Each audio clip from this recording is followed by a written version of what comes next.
দাদা, আমাকে তাড়াতাড়ি হাসপাতালে পৌঁছে দেবে, আজ খুব বড় অপারেশন আছে রে। হ্যাঁ বোন, খেয়ে তোকে পৌঁছে দেবো। বোন বলতো তোর জন্মদিনে কি চাই রে?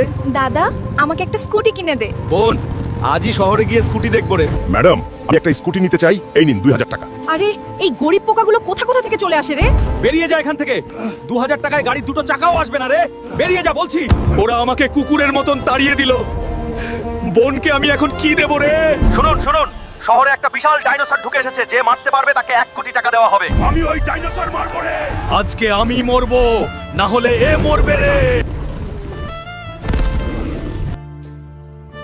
বন্ধুরা, এই শক্তিশালী ডাইনোসরকে মারার জন্য লাইক আর সাবস্ক্রাইব করো রে, তাহলে আমি শক্তি পাবো রে। আমার বোনের স্বপ্নর জন্য আমি পুরো দুনিয়ার সাথে লড়ে যেতে পারি রে। ম্যাডাম, একদিন গরিব বলেছিলে না? এই নেন, গুনুন কত লাগবে। এখন থেকে এই গোটা শোরুমটা আমার রে। বোন, এই যে তোর জন্মদিনের উপহার, খুশি তো তোর? হ্যাঁ ভাই, আমি খুশি।